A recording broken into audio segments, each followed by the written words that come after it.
Hi, welcome back to my YouTube channel Gauthamini entertainments. అందరికీ నమస్కారము. నేను మీ గౌతమి.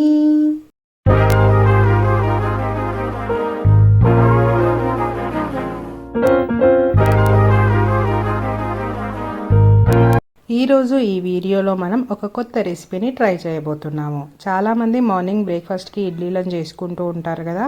కొంతమందికి అయితే ఇడ్లీలు చాలా ఇష్టంగా ఉంటాయి, కొంతమందికి అస్సలు నచ్చవు.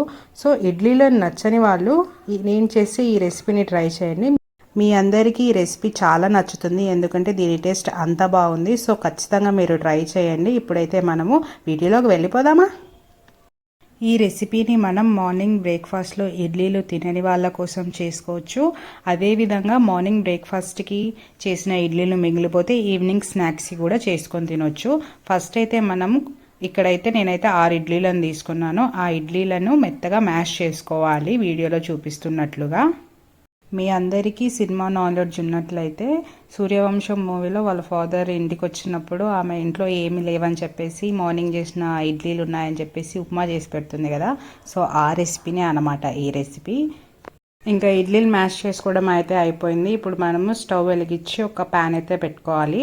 ప్యాన్ కొంచెం హీట్ అవ్వాలి. ఎప్పుడైనా సరే ప్యాన్ హీట్ అయిన తర్వాతనే ఆయిల్ వేయడం చేయండి. కొంతమంది ఏం చేస్తున్నారంటే ప్యాన్ పెట్టేసిన వెంటనే ఆయిల్ వేసేస్తుంటారు. అలా కాదు, ప్యాన్ కొంచెం హీట్ అయిన తర్వాత ఇప్పుడు మనం ఆయిల్ వేసుకోవాలి.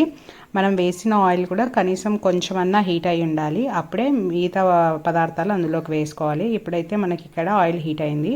సో ఇప్పుడు నేను ఇందులోకి తాలింపు గింజలను యాడ్ చేసుకుంటున్నాను. తాలింపులోకి వచ్చేసి ఆవాలు, జీలకర్ర, మినపబెల్లు అయితే వేసాను. మనం వేసుకున్న తాలింపు గింజలు దోరగా వేగాలి. ఇవి కొంచెం దోరగా వేగిన తర్వాత ఇప్పుడు మనం ఇందులోకి పచ్చిశనగపప్పు ఉంటుంది కదా, ఆ పచ్చిశనగపప్పును కూడా కొద్దిగా ఇందులోకి యాడ్ చేసేసుకోవాలి. శనగపప్పు కూడా కొద్దిగా వేగిన తర్వాత ఇప్పుడు మనం ఇందులోకి బుడ్డలిత్తనాలు యాడ్ చేసుకోవాలి. బుడ్డలిత్తనాలు ఎందుకు మనం లాస్ట్లో యాడ్ చేసుకుంటున్నాము అని అంటే అవి కొంచెం తొందరగానే వేగిపోతాయి. ఇవి కొంచెం వేగడానికి టైం పడుతుంది కాబట్టి పచ్చిశనగపప్పు ముందే వేసుకోవాలి. ఆ తర్వాత మనం వేరుశనగ విత్తనాలను వేసుకోవాలి ఇందులోకి. ఈ విత్తనాలు వేగడానికి ఒక 2 minutes పడుతుంది. మామూలుగా అయితే దీంట్లో మెయిన్గా ఎండుమిరపకాయలు కూడా వేసుకుంటారు. చాలామంది ఏం చేస్తారంటే తాలింపు గింజలు వేసిన వెంటనే ఎండుమిరపకాయలు వేసేస్తూ ఉంటారు. అలా వేయడం వల్ల ముందే మనము నల్లగా అయిపోతాయి అనమాట లాస్ట్కి వచ్చే లోపల. సో ఏం చేయాలంటే మనం వేసుకున్న విత్తనాలని వేగిన తర్వాత ఇప్పుడు మనం ఇందులోకి ఎండుమిరపకాయలను యాడ్ చేసుకోవాలి. ఎండుమిరపకాయలు చాలా తొందరగా వేగిపోతాయి. సో లాస్ట్లోనే వీటిని యాడ్ చేసుకోవడం మంచిది.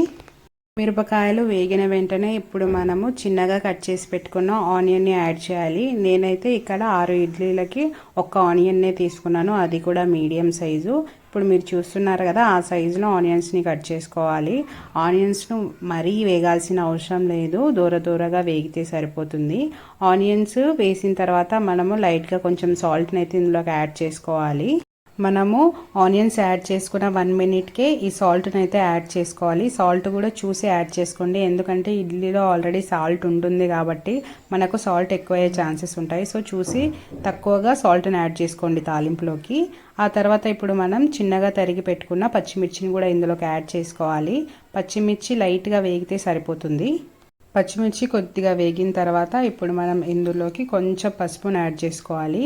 ఈ పసుపు యాడ్ చేయడం వల్ల మనకు కలర్ వస్తుంది, అదేవిధంగా టేస్ట్ కూడా బాగుంటుంది. అందుకోసమే మనం చేసుకునే ప్రతి కర్రీస్లో కానీ టిఫిన్స్లో కానీ కొన్నింట్లోకి పసుపు ఖచ్చితంగా వాడతాము, ఎందుకంటే అది తినడం ఆరోగ్యానికి మంచిది కాబట్టి. మనం పసుపును యాడ్ చేసిన తర్వాత దాని పచ్చివాసన పోయేంత వరకు బాగా వేపుకోవాలి. ఇప్పుడైతే ఆల్మోస్ట్ పచ్చివాసన అయితే పోయింది. ఇప్పుడు మనం ఇందులోకి కొద్దిగా కరివేపాకును కూడా యాడ్ చేసుకోవాలి. కరివేపాకు ఎంత తింటే జుట్టుకు అంత మంచిది అంటారు కదా. సో మీకు నచ్చినంత కరివేపాకును ఇందులోకి యాడ్ చేసుకోండి. నేనైతే ఇక్కడ కొద్దిగా కరివేపాకును అయితే యాడ్ చేస్తున్నాను. కరివేపాకు వేసిన ఒక 1 minute తర్వాత మనం ఇందులోకి కొత్తిమీరను కూడా యాడ్ చేసుకోవచ్చు. ఇక్కడైతే కొత్తిమీర అవైలబుల్లో లేదు, సో అందుకోసమే నేను వేసుకోలేదు. మీరైతే ఖచ్చితంగా కొత్తిమీర ఉంటే యాడ్ చేసుకోండి, మంచి ఫ్రేగ్రెన్స్ వస్తుంది, అదేవిధంగా చూడడానికి కలర్ఫుల్గా ఉంటుంది కొత్తిమీర వేసుకోవడం వల్ల. నా దగ్గర లేదు కాబట్టి నేను ఇక్కడ యాడ్ చేయట్లేదు. ఇంకా మనకైతే ఆల్మోస్ట్ తాలింపు అనేది అయితే రెడీ అయిపోయింది. ఇప్పుడు మనం ముందుగా మ్యాష్ చేసి పెట్టుకున్న ఇడ్లీ ఉంది కదా, అది మొత్తాన్ని ఈ తాలింపులోకి వేసేసుకోవాలి. వేసేసుకొని ఒకసారి బాగా కలుపుకోవాలన్నమాట. మనం తయారు చేసుకున్న తాలింపు ఈ ఇడ్లీలకు బాగా తగిలే విధంగా ఒకసారి బాగా కలుపుకోండి వీడియోలో చూపిస్తున్నట్లుగా. మనం ఆల్రెడీ ఇందులోకి సాల్ట్ యాడ్ చేసాము. ఇప్పుడు ఒకసారి కలుపుకున్న తర్వాత మీరు ఒకసారి టేస్ట్ చేయండి. మీకు రుచికి సరిపోకపోతే ఇప్పుడు మళ్ళీ యాడ్ చేసుకోండి సాల్ట్. ఇక్కడైతే నాకు కొంచెం తక్కువ అయింది, సో అందుకోసమే నేను సాల్ట్ని యాడ్ చేసుకొని మళ్ళీ ఒకసారి కలుపుకుంటున్నాను. చూసారు కదా, మన రెసిపీ అయితే రెడీ అయిపోయింది. ప్రాసెస్ మీకు ఈజీగానే అనిపించుంటుంది, ఎందుకంటే ఈజీ కాబట్టి. ఇప్పుడైతే టేస్ట్ చేస్తున్నాను. ఒకసారి చూడండి ప్లేట్లో ఎంత కలర్ఫుల్గా కనిపిస్తుందో కదా. టేస్ట్ కూడా చాలా అంటే చాలా బాగుంది. నోట్లో పెట్టుకోగానే అట్లా కరిగిపోతుంది అనమాట. ఇడ్లీలో నచ్చని వాళ్ళు ఖచ్చితంగా దీన్ని ట్రై చేయొచ్చు. ఒకసారి ట్రై చేసి మీకు ఎలా ఉంది, ఏమనిపించింది అనేది నాకు కామెంట్ బాక్స్లో రాయడం మాత్రం మర్చిపోకండి. వీడియో చూశాను కదా, దీని టేస్ట్ కూడా నేను మీకు ఎక్స్ప్లెయిన్ చేశాను, అంత బాగుంది. సో మిగిలిపోయిన ఇడ్లీలను ఇప్పటి నుంచి బయట పాడేయకుండా ఇలా ఈవినింగ్ స్నాక్స్గా కూడా చేసుకొని తినవచ్చు.